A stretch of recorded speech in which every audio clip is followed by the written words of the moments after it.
The guys and I had a discussion not too long ago about what we thought the PlayStation 5 was going to cost. Now, it's Xbox's turn. Well, we all know that the Xbox is just around the corner with the Xbox Series X, but we don't quite know what it's going to cost. Guys, you got any assumptions on what we're going to be paying for this high-end console? The fridge? The fridge, yeah. Well, I think this very nice rectangle that we're going to get Yeah. is, I don't know. When Xbox One launched, they put it at a $500 price with their Kinect. Yeah. And that really destroyed them because PS4 started at $400 and only had a $400 console. Exactly. So I think moving forward, they're not going to overprice it. They're not going to be at like some... I don't think it's going to be $600. Right. But I also know that the software and hardware within this is a lot better than what we had before. And they do claim it's supposed to be the most powerful console. Yeah. So are we sitting at a $500 price again? Yes. And will we see the same fate? Because No. you know, the circumstances are different now. You're getting a better console. Right, but you're also now competing with Sony, who's already a higher price range at this time as well, because they don't even have a camera. I don't think it's going to be included with this one, but that you're still going to have that high price range because Sony's faced right now with a $600 price. We discussed this as it is, just in parts alone.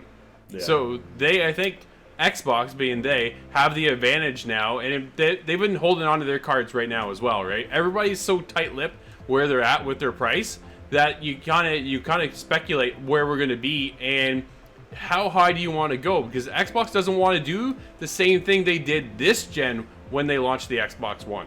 No, definitely not. You know what Sony's trying to avoid what they did with the PS3. Remember that fiasco? That was terrible. $600. Exactly, right? So it's again, it's just, Microsoft is going to try to price it competitively, but they're also, it's the console wars.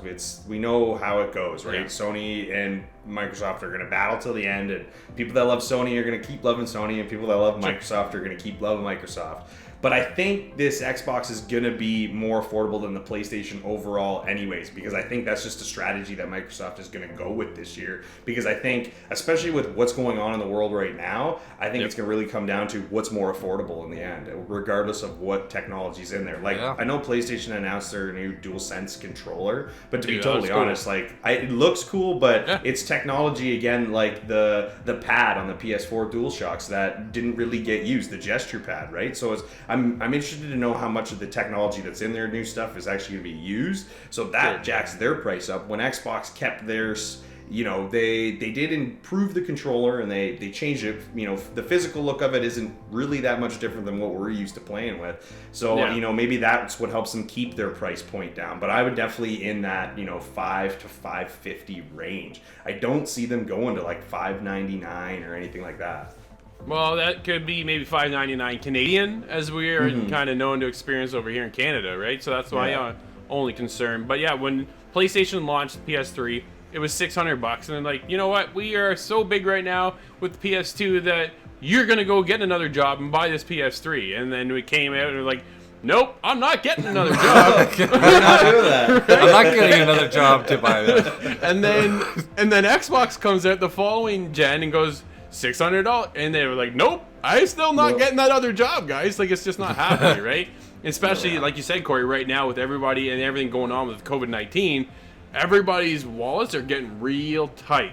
So are they even going to launch this fall? It's tough, right? That's what I was thinking before. Know, man. Sorry, Scott, go ahead. That's what I thought before when we were talking about COVID, was all these games being pushed back. It seems like it's a matter of time before they just push the consoles back. But then we talked more about some of the hardware is already sitting there ready to go. So what do you do with that? But if the market isn't going to buy it, if they're not in the right mindset, then I'm not sure if there's another choice. I see what you're saying, Scott, but at the same time, how long do you hold on to your inventory and lose money on that as well? Yeah, because there's a lot of investors, right? Absolutely. The longer you push back, it's going to cost Microsoft even more money in the end, potentially. So it's all like where they're at on the console is kind of. I think is it done? Like, as if it's done, then or mostly done, then maybe they won't have this problem. Well, Phil Spencer's been saying he's been playing on it now for months, right? So the console's built. Oh, Yeah. He's got it at home. That's what he's playing on now. That's what the whole Xbox team is playing on right now. So, But- it's ready to so- go. here's my thought though: the Xbox One X was priced at $600 when it launched, and that's like a mid-console, Yeah. release. Yeah. So, and what's it priced at now? Brand new. 400? Is I it still think it's $500? I think it's still anywhere between $400 and $450 Canadian. Yeah. That's Okay, what so most sounds places right. are selling 400. for. So that's it makes me curious to know if they're gonna just drop the prices sooner, or if they're gonna do it when they release the Series X. 'Cause they're gonna have to make it more enticing. for That's it. people to That's an get the upgrade. interesting angle. They may release the prices earlier just so people are prepared to pay, because I don't actually think they're gonna push the console launches. I don't think they can, because especially Microsoft. From what we know with Microsoft, we know they've got units made. I'm sure obviously PlayStation's in the same boat, but we know their window for release happens to just be a little later in the year. We know Xbox was pushing for more of a US Thanksgiving, right? So that's gonna be November-ish.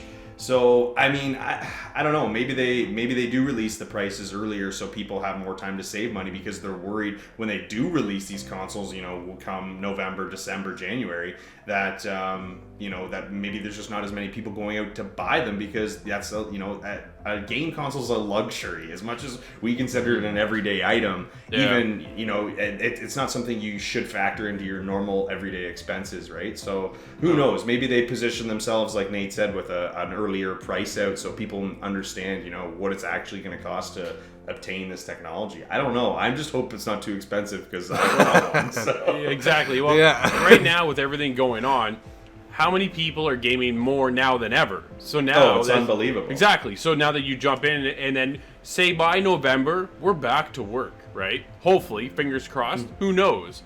But if we are, then while you've been playing this entire time, you're like, man, I want that next gen now. So maybe this might actually kind of favor, in a sense, for the consoles. Yeah.